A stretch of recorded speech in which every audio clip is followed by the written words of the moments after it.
नमस्कार, hornbill TV में आपका स्वागत है और मैं आपके साथ प्रिया बेस्ट। रुक करेंगे खबरों का। इस वक्त की बड़ी खबर देहरादून से सामने आ रही है, जहां आज भी सीएम धामी की ताबड़तोड़ जनसभाएं होने वाली हैं।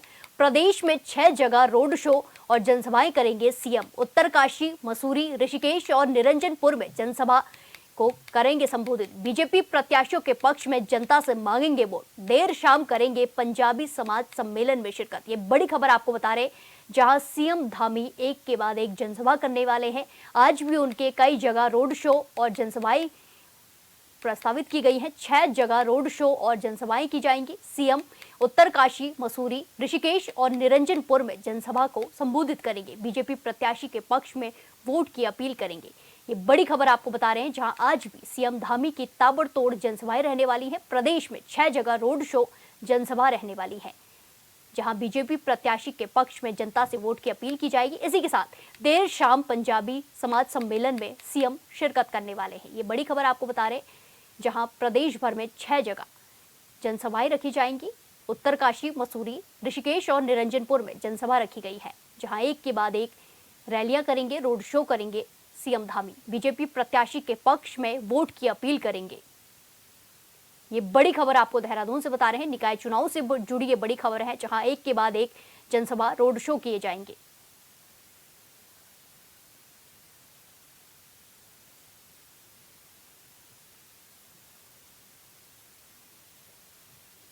इस खबर पर ज्यादा जानकारी के साथ हमारे संवाददाता अरुण सैनी हमारे साथ फोन लाइन पर जुड़ चुके हैं।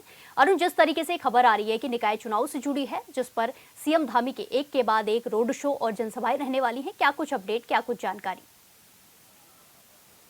जी प्रिया, बिल्कुल देखिए, निकाय चुनाव को लेकर के मुख्यमंत्री पुष्कर सिंह धामी लगातार जनसभाएं कर रहे हैं, लगातार रोड शो उनके द्वारा किए जा रहे हैं और आज भी कई ताबड़तोड़ जनसभाएं मुख्यमंत्री करेंगे, जिसमें कि 6 जनसभाएं, रोड शो और सम्मेलन में प्रतिभाग मुख्यमंत्री पुष्कर सिंह धामी करेंगे। और जो भारतीय जनता पार्टी के प्रत्याशी हैं, उनके समर्थन में जनता से मतदान करने की अपील भी मुख्यमंत्री पुष्कर सिंह धामी करेंगे, जिसमें सबसे पहले श्रीनगर में मुख्यमंत्री पहुंचेंगे, वहां पर जनसभा को संबोधित करेंगे। उसके बाद उत्तरकाशी में रोड शो होगा और जनसभा होगी।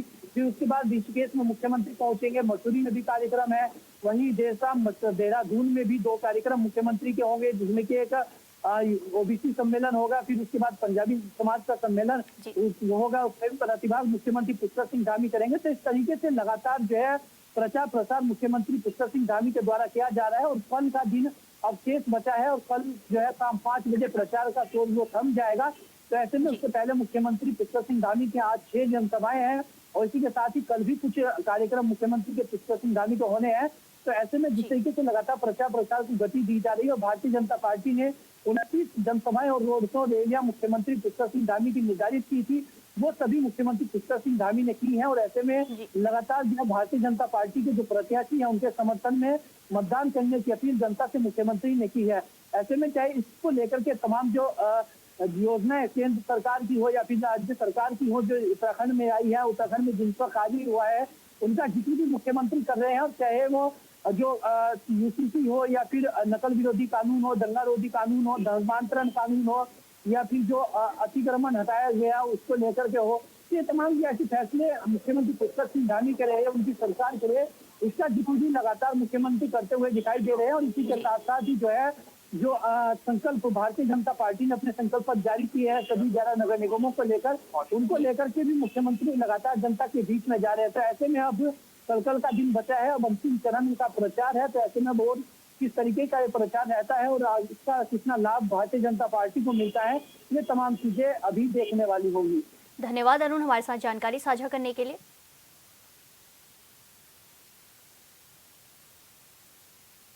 अगली बड़ी खबर देहरादून से सामने आ रही, जहां निकाय चुनाव के लिए कांग्रेस का वचन पत्र आज जारी होने वाला है। मतदान से 2 दिन पहले कांग्रेस अपना वचन पत्र जारी करेगी। वचन पत्र में पर्यावरण की सुरक्षा जैसे मुद्दों को विशेष तौर पर रखा गया है। महिला सुरक्षा, शहर में अव्यवस्थित यातायात हो सकते हैं विशेष मुद्दे। सीडब्ल्यूसी सदस्य गुरदीप सिंह सप्पल करेंगे वचन पत्र जारी। इसी के साथ उत्तराखंड सह प्रभारी सुरेंद्र शर्मा करेंगे वचन पत्र जारी। ये बड़ी खबर आपको निकाय चुनाव से जुड़ी बता रहे हैं, जहां कांग्रेस अपना वचन पत्र जारी करने वाली है। महिला सुरक्षा, शहरों में अव्यवस्थित यातायात को मुद्दा बना सकती है कांग्रेस। और सीडब्ल्यूसी सदस्य गुरदीप सिंह सप्पल करेंगे वचन पत्र जारी। उत्तराखंड सह प्रभारी सुरेंद्र शर्मा वचन पत्र जारी करेंगे। ये दोनों मिलकर वचन पत्र को जारी करेंगे। कांग्रेस अपना वचन पत्र जारी करने वाली है। निकाय चुनाव को लेकर ये अपना वचन पत्र जारी करेगी और वचन पत्र में पर्यावरण की सुरक्षा जैसे मुद्दे हो सकते हैं। महिला सुरक्षा को भी ध्यान में कांग्रेस रख सकती है। शहरों में अव्यवस्थित यातायात को भी मुद्दा बना सकती है। CWC सदस्य गुरदीप सिंह सप्पल इस वचन पत्र को जारी करेंगे। इसी के साथ सह प्रभारी सुरेंद्र शर्मा वचन पत्र को जारी करेंगे। इस खबर पर ज्यादा जानकारी के साथ हमारे संवाददाता अरुण सैनी हमसे जुड़ चुके हैं। अरुण, जिस तरीके से खबर सामने आई है कि कांग्रेस अपना वचन पत्र जारी करने वाली है, कुछ ही दिनों में निकाय चुनाव है और कांग्रेस अब अंतिम समय में वचन पत्र जारी करिए, क्या कुछ अपडेट है और क्या कुछ इसमें मुद्दे हो सकते हैं? जी प्रिया, बिल्कुल देखिए, निकाय चुनाव में अब ज्यादा वक्त नहीं बचा है। 23 जनवरी को मतदान होगा। ऐसे में आज, कल और परसों का दिन ही बचा है। हालांकि प्रचार भी कल शाम 5 बजे थम जाएगा। तो ऐसे में अब कांग्रेस पार्टी अंतिम चरण में अपना वचन पत्र जारी कर रही है। हालांकि इसमें कांग्रेस पार्टी की तरफ से तमाम मुद्दे जो है उठाए जा रहे हैं, चाहे वो सड़कों को लेकर हो या सफाई व्यवस्था को लेकर हो या फिर ट्रैफिक व्यवस्था को लेकर हो, महिलाओं की सुरक्षा को लेकर हो, सुरक्षा से जुड़े हुए मामले हो। तो इस तरीके के तमाम मुद्दे कांग्रेस पार्टी लगातार उठा रही है और ऐसे में ये तमाम विषय जो है अपने वचन पत्र में कांग्रेस पार्टी जो है शामिल कर सकती है। ऐसे में चाहे वो पर्यावरण संरक्षण को हो या महिला सुरक्षा को लेकर के हो या फिर ट्रैफिक व्यवस्था को सुचारू रूप से चलाना हो, तो इस तरीके की तमाम मुद्दे कांग्रेस पार्टी अपने वचन पत्र में शामिल भी कर सकती है। लेकिन ऐसे में जो अंतिम चरण में कांग्रेस पार्टी का जो वचन पत्र जारी किया जा रहा है, ऐसे में सवाल ये भी खड़े हो रहे हैं कि इतनी देर बाद कांग्रेस पार्टी अपना वचन पत्र जारी कर रही है। ऐसे में अब इतने कम समय में कांग्रेस पार्टी इस वचन पत्र को लेकर किस तरीके से जनता के बीच में जाएगी, ये भी अपने आप में बड़ा सवाल है। हालांकि जो तमाम मुद्दे हैं कांग्रेस पार्टी लगातार उन्हें उठाने का काम कर रही है और ऐसे में अब इस संकल्प पत्र में कांग्रेस पार्टी के क्या कुछ चीजें आती हैं, किस तरीके के संकल्प कांग्रेस पार्टी की तरफ से लिए जाते हैं, क्या कुछ वादे जनता से किए जाते हैं, ये तमाम चीजें इस वचन पत्र में देखने वाली हैं। जी, धन्यवाद अरुण हमारे साथ जानकारी साझा करने के लिए। खबरों में आगे बढ़ते हैं। अगली बड़ी खबर मौसम विभाग से जुड़ी है, जहां मौसम विभाग ने घने कोहरे का येलो अलर्ट जारी किया है। हरिद्वार, उधम सिंह नगर में येलो अलर्ट जारी किया गया है। पहाड़ों में बारिश और बर्फबारी की संभावनाएं जताई है। आज और कल हो सकती है हल्की बारिश। उत्तरकाशी, चमोली, रुद्रप्रयाग, बागेश्वर, पिथौरागढ़ में बारिश की संभावना। 22 और 23 जनवरी को ऊंचाई वाले इलाकों में बर्फबारी की संभावनाएं भी नजर आ रही है। मौसम विभाग ने येलो अलर्ट जारी किया है, जिस पर चमोली, रुद्रप्रयाग, बागेश्वर, पिथौरागढ़ में बारिश की संभावनाएं नजर आ रही हैं। इस खबर पर ज्यादा जानकारी के साथ हमारे संवाददाता अरुण सैनी हमसे जुड़ चुके हैं। अरुण, जिस तरीके से खबर आई है मौसम विभाग ने येलो अलर्ट जारी किया है, तो क्या कुछ अपडेट है, क्या कुछ जानकारी सामने आ रही है? जी प्रिया, बिल्कुल देखिए, मौसम विभाग ने येलो अलर्ट जारी किया है और ऐसे में आज और कल जो है हल्की हल्की बारिश मैदानी जनपदों में देखने को मिल सकती है। घना कोहरा का येलो अलर्ट भी जारी किया गया है। इसके साथ ही 22 और 23 जनवरी को जो है मैदानी क्षेत्रों में बारिश, तो वहीं जो 2500 मीटर से ऊपर के क्षेत्र हैं, ये जो पहाड़ी जनपद हैं, वहां पर जो है बर्फबारी देखने को मिल सकती है। तो इस तरीके से जो मौसम विभाग ने अपना पूर्वानुमान जारी किया है और ऐसे में लगातार मौसम विभाग का पूर्वानुमान इस बार जो सटीक साबित ही हो रहा है। लगातार मौसम विभाग की तरफ से पूर्वानुमान जारी भी किया जा रहा है। ऐसे में अब ये कितनी बारिश होती है, कितनी बर्फबारी होती है और इसमें तमाम चीजें देखने वाली है। जी, जिस तरीके से मौसम विभाग ने येलो अलर्ट जारी किया है, सड़कों पर धुंध रहेगी, कोहरा रहेगा, इस पर यातायात में क्या कुछ असर पड़ेगा? और स्कूल भी खुल चुके हैं, स्कूल पर क्या कुछ असर देखने को मिल सकता है? जी बिल्कुल देखिए, जो कोहरा छाया रहता है या फिर बर्फबारी की अगर बात करें, बर्फ सड़कों पर जमा हो जाती है, तो उसके लिए लगातार मुख्यमंत्री दिशा निर्देश भी दे रहे हैं और लगातार व्यवस्थाएं बनाने के लिए उन्होंने कहा है कि अगर कोहरे की बात हो तो वहाँ पर इस तरीके की व्यवस्थाएं बनाई जाए ताकि लोगों को परेशानी ना हो। और इसी के साथ साथ ही जहाँ पर बर्फबारी हो रही है, बर्फ सड़कों पर जमा हो रही है, तो उन्हें हटाने के निर्देश भी लगातार दिए जा रहे हैं। उसको लेकर कार्य भी लगातार जो है वो हो रहा है। ऐसे में स्कूलों की छुट्टी की जहाँ तक बात है, बच्चों के क्योंकि स्कूल खुल चुके हैं, तो ऐसे में वो बारिश के अनुसार या कोहरा जितना पड़ता है उसके अनुसार या फिर बर्फबारी कितनी होती है उसके अनुसार ही जो है आगे फैसला वो शासन प्रशासन के द्वारा लिया जाता है। तो ऐसे में किस तरीके से बर्फबारी होती है उसी पर तमाम चीजें डिपेंड करती है। जी, धन्यवाद अरुण हमारे साथ जानकारी साझा करने के लिए। खबरों में आगे बढ़ते हैं। नगर निकाय चुनाव में अब मात्र 5 दिन का समय बचा हुआ है।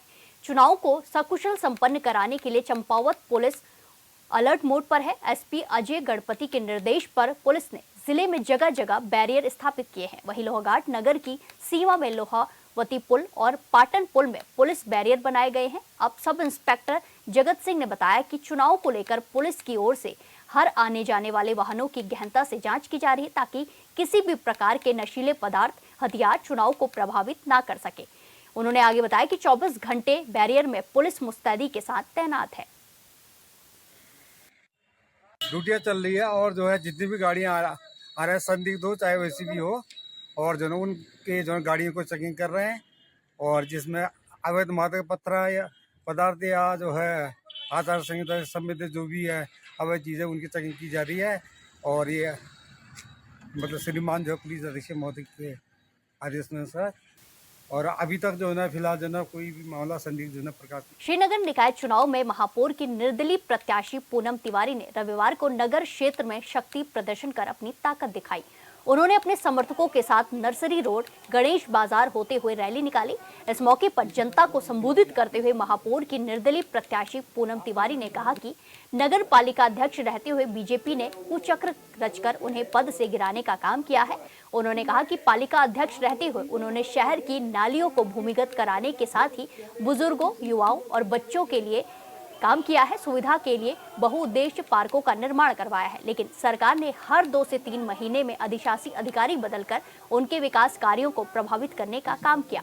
उन्होंने आगे भावुक मन से जनता से अपने पक्ष में मतदान करने की अपील की, जिससे वो श्रीनगर को सुंदर और स्वच्छ सहित आदर्श शहर बना सके। श्रीनगर नगर निगम क्षेत्र की समस्त मातृशक्ति जो इतनी बड़ी जनसंख्या में वो अपनी बेटी को आशीर्वाद देने और रैली को सफल बनाने के लिए आएगा, उनके श्री चरणों में मेरा नमन। जितने भी बुजुर्ग हैं, मेरे बड़े भाई, छोटे भाई, आप सभी को मेरा प्रणाम, और छोटे छोटे बच्चों को मेरा बहुत सारा प्यार, क्योंकि वो जहाँ जहाँ मुझे देखते हैं वो पूनम तिवारी पतंग बोलते हैं, तो अच्छा लगता है। तिवारी जी, जिस तरह बिल्कुल, देखिए आप सभी के सम्मुख है, जनता क्यों पूनम के साथ खड़ी है। पूनम के साथ इसलिए खड़ी है कि पूनम ने काम किया। जब पूनम तिवारी नगर पालिका की अध्यक्ष थी, उस समय मैं भी प्रधान थी वैद गाँव की, आज मैं वर्तमान हूँ। लेकिन उस समय जो हमारी ग्राम सभाएं थी उसको नगर निगम में लाने का प्रयास किया गया, जो कि भौगोलिक परिस्थिति के बिल्कुल अनुकूल था, और उस तरह से इसलिए उन्होंने हमारा साथ दिया, तिवारी मैडम ने हमारा साथ दिया कि नगर निगम में ना जाए, ये ग्रामीण क्षेत्र है, ग्रामीण क्षेत्र ही रहे, जिससे कि उसकी भौगोलिक स्थिति को कोई भी दिक्कत ना हो। श्रीनगर की जो राजनीति है, और इसमें हम लोग देखते हैं कि जो 85% यहाँ की इकोनॉमी है वो स्टूडेंट बेस है, तो हम लोगों की यही मांग रहेगी कि जो भी यहाँ पर मेयर बने वो स्टूडेंट बेस बनाए, वो ऐसी चीज़ें बनाए जिससे स्टूडेंट्स के साथ साथ यहाँ के लोगों को भी वो हो। अभी आप लोगों ने देखा होगा कि पूनम तिवारी जी की रैली थी, कुछ काम इन लोगों ने बहुत अच्छे किए थे, लेकिन एक मांग हर चीज़ की हम लोगों की ये थी कि जो भी काम यहाँ पर हो रहा है वो यहीं के लोग करें। सिरकोट से मैंने काफ़ी लोगों को देखा जो बड़े उत्साह के साथ पूनम तिवारी के नारे लगाते हुए आ रहे थे, और साथ में मैं भी थी, मुझे भी बड़ा अच्छा लगा, बड़े जोश में थे लोग।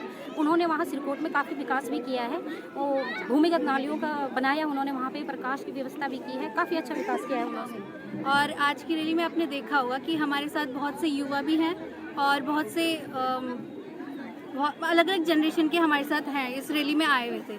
तो उन्होंने हमारे युवाओं को, जो हमारे बुजुर्ग लोग हैं, उन सभी को उन्होंने मतलब जिसकी जो नीड थी उन्होंने पूरी करी है। वो जैसे श्रीकोट में पार्क बनाना या कोई भी छोटा बड़ा कोई भी काम है तो उन्होंने सब किया है।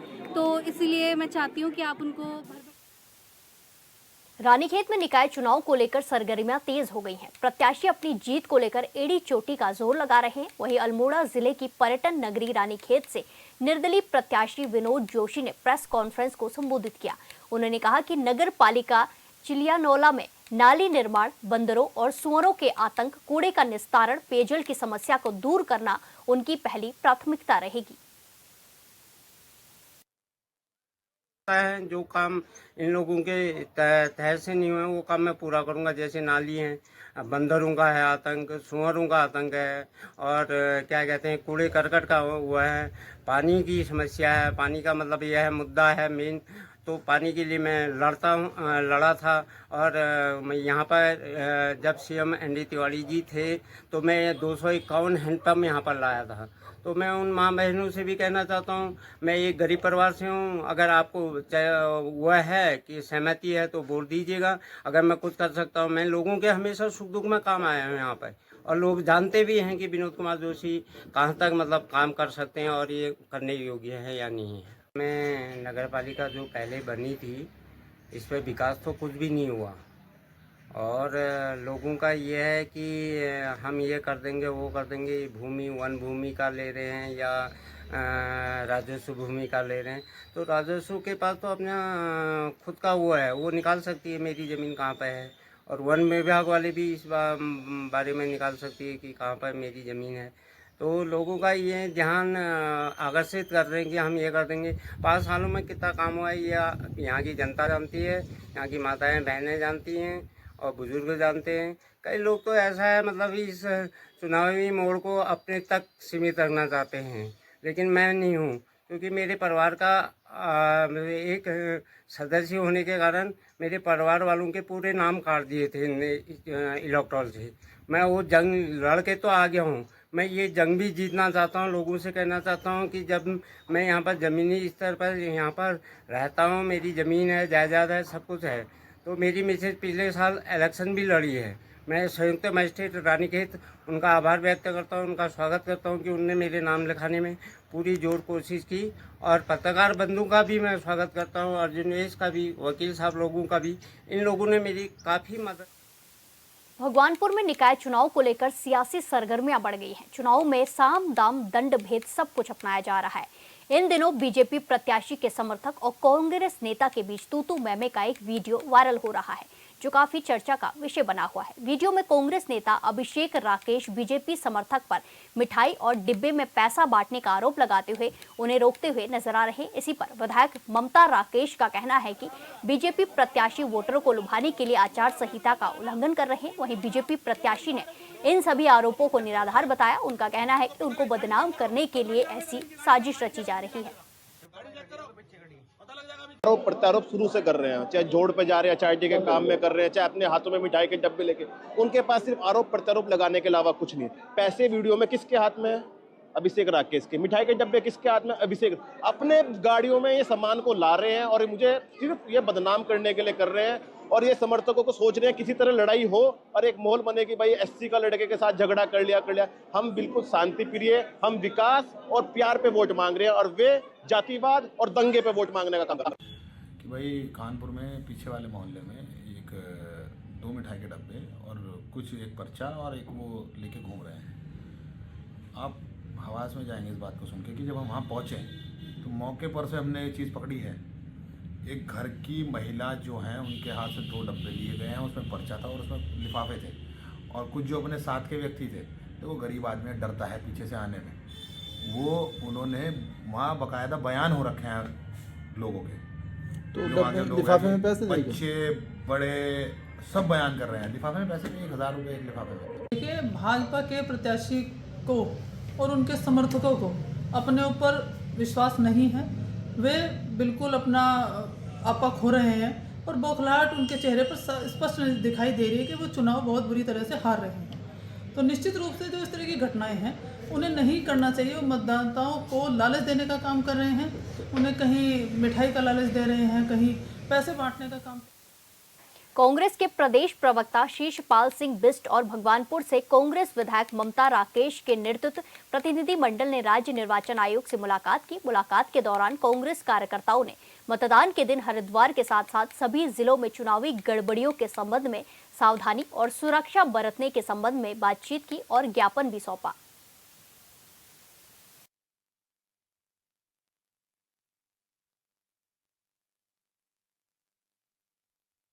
कांग्रेस प्रतिनिधि मंडल ने आज राज्य चुनाव आयुक्त से मुलाकात की। प्रतिनिधि मंडल में भगवानपुर विधायक ममता राकेश जी भी थी।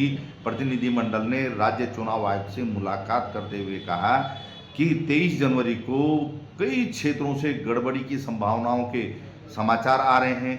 गड़बड़ी ना हो, चुनाव पारदर्शी और निष्पक्ष तरीके से संपन्न हो, इसके लिए चुनाव आयोग को मतदान से लेकर मतगणना तक पूरी प्रक्रिया वीडियोग्राफी की निगरानी में करानी चाहिए। और जिस तरीके से भगवानपुर में राशन डीलर द्वारा लोगों के आईडी जमा कराए जा रहे हैं, अन्य क्षेत्रों में भी कराए जा रहे होंगे, इससे जो है लोगों को मन मुताबिक मतदान के लिए बाधित किया जा सकता है। इस प्रकार के जो प्रकरण है उनकी भी जांच कराई जाए और मतदान निष्पक्ष तरीके से संपन्न हो, ये व्यवस्था सुनिश्चित की जाए। और जिस तरीके से कांग्रेस के प्रदेश अध्यक्ष करण महारा ने आशंका व्यक्त की है कि चुनाव ड्यूटी में लगे मतदान कर्मियों का कई जगह से शिकायत आए कि मतदान की व्यवस्था नहीं है, मतदान की व्यवस्था बनाई जाए, वो अपने मताधिकार का प्रयोग कर सकें, ये चुनाव आयोग की ड्यूटी है। माननीय चुनाव आयुक्त ने सभी सुझावों और शिकायतों का संज्ञान लिया और कार्रवाई का भरोसा दिलाया। नरेंद्रनगर विधानसभा की पट्टी दोगी के गलासी सैरा मैदान में क्रिकेट टूर्नामेंट का आयोजन किया गया, जिसमें तमाम क्षेत्रों से 15 क्रिकेट टीमों ने हिस्सा लिया। इस दौरान यूकेडी के केंद्रीय सचिव सरदार सिंह पुंडीर ने आयोजक मंडल की इस कोशिश की जमकर तारीफ की, साथ ही खेलों में युवाओं के उज्जवल भविष्य की कामना की। वहीं मौके पर आयोजन समिति के अध्यक्ष शिव सिंह राणा, गिरीश राणा, तेजपाल सिंह राणा और गजेंद्र सिंह राणा ने खिलाड़ियों की खेल भावना की प्रशंसा की।